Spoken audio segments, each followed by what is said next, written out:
कला संस्कृतिको संरक्षण र प्रदर्शन गरी पर्यटन परिचालन गरेर सिन्धुली कलाघरले आर्थिक तथा सामाजिक विकासमा टेवा पुर्याउन थालेको छ। महाभारत पर्वत श्रृङ्खलामा अवस्थित कला संग्रहालयको अध्ययन अवलोकन गर्न आउने पर्यटकहरूको संख्या बढ्दै जान थालेपछि कला संग्रहालयको महत्त्व र महिमा समेत बढेर जान थालेको छ।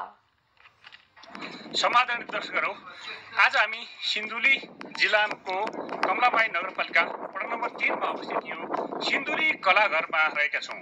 दृश्यमा देख्न सक्नुहुन्छ यहाँहरू, यो नेपाली मौलिक कलाहरूलाई एउटा संरक्षण गर्ने उद्देश्यले यो सिन्धुली कलाघरले मौलिक कलाहरूको यहाँ संग्रह गरेको छ र यो कलाघरलाई चाहिँ सिन्धुली जिल्लाको मात्र नभएर नेपालकै एउटा पर्यटकीय क्षेत्रको रूपमा विकास गर्नको निम्ति र यो कलाघरलाई देशकै सर्वोत्कृष्ट कला सङ्ग्रहालयको रूपमा यसलाई विकसित गर्नको निम्ति कलाघरले यहाँ विभिन्न चाहिँ हाम्रा मौलिक कलाहरू, मौलिक संस्कारहरू र मौलिक संस्कृतिहरूका विभिन्न कलाकृतिहरूको अहिले निर्माण गरिएको छ।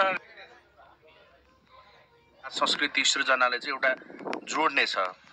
जसरी आज प्रत्यक्ष मिडिया मार्फत मान्छेले सुन्छन्, देख्छन्, त्यसै गरी नै जोडिने माध्यम हो। र यो सिन्धुली कलाघर बनाउनको लागि, बन्नको लागि चाहिँ यसको अलिकति सुरुवात जानी नजानी हामीले गरे पनि जसले यो सिन्धुली कलाघर देख्नुहुन्छ, हेर्नुहुन्छ र पाइला टेक्नुहुन्छ, सबैजनाको चाहिँ साझा अपनत्व भाव होस् र विश्वमा चाहिँ सन्देश पनि के जान सकोस् भने कुनै एउटा सङ्ग्रहालय चाहिँ सरकार सँगसँगै पब्लिक सँगसँगै देश विदेशमा रहनुहुने कलाप्रेमीहरूले पनि एक खालको सही तरिकाले सहकार्य गर्यो भने पनि यस्ता प्रकृति सँगसँगै पर्यटनको हिसाबले चाहिँ सौन्दर्यता बढाउन सकिन्छ भने चाहिँ साझा सन्देश जाओस् भने चाहिँ कलाहरूको उद्देश्य हो। धेरै कुराहरू बनाउन बाँकी छ। यो भर्खर सुरुवात हो। यो निरन्तर चलिरहने प्रक्रिया पनि हो र विशेष गरी कला क्षमता जोसँग पनि हुन्छ त्यो क्षमता सबैले पोख्ने ठाउँ पनि हो सिन्धुली कलाघर। र विशेष गरी कलाघरलाई हामीले विश्वलाई नै कला मार्फत सजाउने कोसिस गरेका छौँ।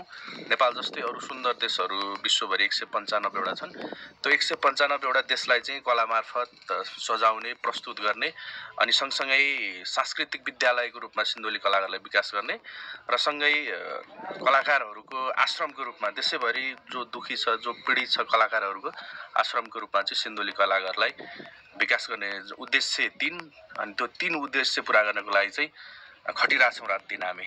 यसले चाहिँ पर्यटन प्रवर्धन गर्ने, सिन्धुलीलाई चाहिँ एउटा विकासको उचाइमा पुर्याउने, फेरि पनि हाम्रो देशको 3टा एउटा पर्यटन, ऊर्जा र कृषि यो हाम्रो समृद्धिका आधार हुन् र चाहिँ पर्यटन प्रवर्धन गर्न सकेको खण्डमा चाहिँ विदेशी पर्यटकहरू आउने, यसलाई हेर्ने, हाम्रो मौलिक संस्कृति, हाम्रो मौलिक सम्पदाहरू हेरेर चाहिँ उनीहरूले डलर छोड्ने र हामीले चाहिँ यस आधारमा हाम्रो समाजलाई, हाम्रो मुलुकलाई, हाम्रो चाहिँ देशलाई चाहिँ विकास गर्ने आधार बन्न सक्छ। आर्थिक समृद्धिको पनि एउटा चाहिँ आधार हो यो कलाघर। यो कलाघर हाम्रो देशको मात्रै नभएर यो अन्तर्राष्ट्रिय स्तरको कलाकारको रूपमा यो विकास र त्यो खालको एउटा हैसियत बढ्ने मैले महसुस गरेँ।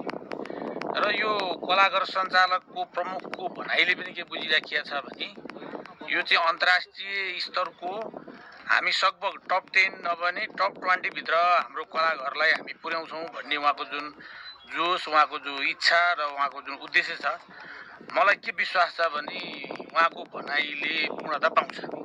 यो कलाघरमा पछिल्लो समयमा विभिन्न कार्यक्रमहरू, सभा समारोहहरू र विभिन्न सभा गोष्ठीहरू गर्नको निम्ति पनि अहिले यहाँ सङ्घ संस्थाहरूको प्रतिनिधिहरू र त्यो टिमहरूको आगमन हुने गरेको छ र कलाघरलाई आगामी दिनमा अझ विकास र प्रवर्धन गर्न सकिएको खण्डमा यसले देशको सामाजिक आर्थिक क्षेत्रमा प्रत्यक्ष रूपमा सहयोग पुर्याउने देखिएको छ।